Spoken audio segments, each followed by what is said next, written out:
The thief comes only to steal and kill and destroy. Unfortunately for me, my story begins at it's difficult to even say it, at the age of 5.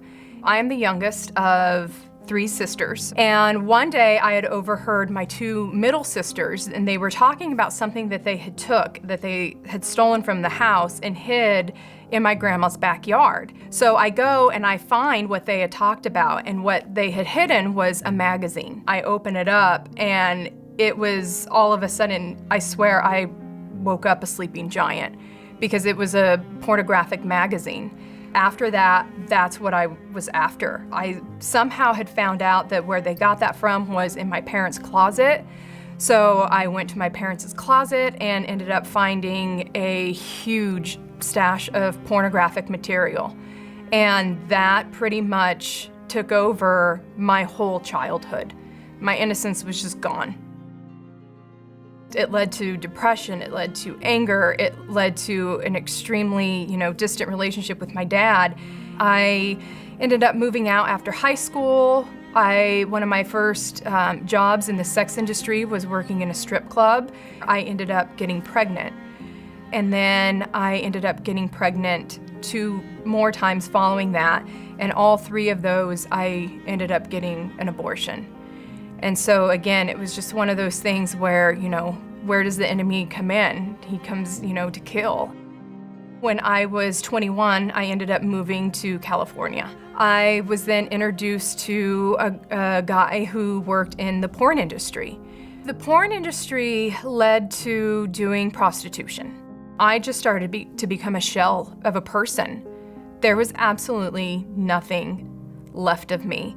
And so I ended up moving back to Colorado and ended up working in a huge nightclub in downtown Denver. And so it was in the midst of that I ended up getting pregnant for the 4th time. There was something inside me this time around that was not there the first 3 times, and that was this desire to keep this child. And when she was born, she just shattered the walls that were set up in my heart. And then this question started to come up, and this question was, where did she come from?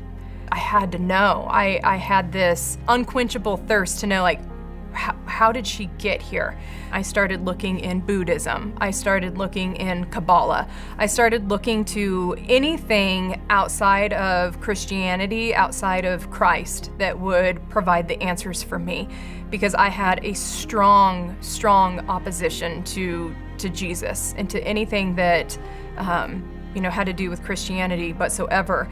One of my dear friends had told me about this movie that was coming out, and she kept talking about this movie called The Passion. And one day I ended up over at the mall where I lived, and so I went into a bookstore, I hung out there for a little bit, and then I decided, hey, I'm gonna go watch a movie. So I walk over to the movie theater and I ask for a ticket for The Passion. So as I am walking back into the movie theater, I look down at my ticket and the movie says, The Passion of the Christ. And I almost just stopped dead in my tracks, because I'm like, no, absolutely not. And as I'm staring at it, looking down, my feet just keep moving, and I just keep walking, and I walk into the theater, and all of a sudden I am sitting there watching this movie that is this depiction of Christ's life. I'm seeing the gospel being told on the big screen. As I see it, I just suddenly think to myself, is this real? Is Jesus real? Did this really happen? And in a voice that was so personally directed straight towards me, I just heard God speak. And he said, Gretchen, I am what you are looking for. I am truth. And in that moment, I just sat there and I believed. I could barely compose myself. I made it out to my car, and it was right there in that moment in the parking lot of a mall that I saw my sin for the very first time. And after seeing that, I was repulsed with myself. I could not believe that I had become who I was.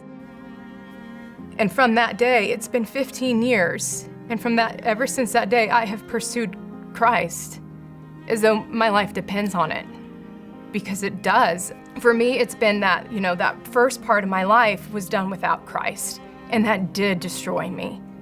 there was no life there. There was no abundance of life there. And then I look at, the last 15 years of my life, never once did I feel like Christ was gone. Never. Never did I feel like he turned his back on me and that I've been forsaken. He always reminded me, always showed me that he was there. The thief comes only to steal and kill and destroy. But I have come that they may have life and have it to the full.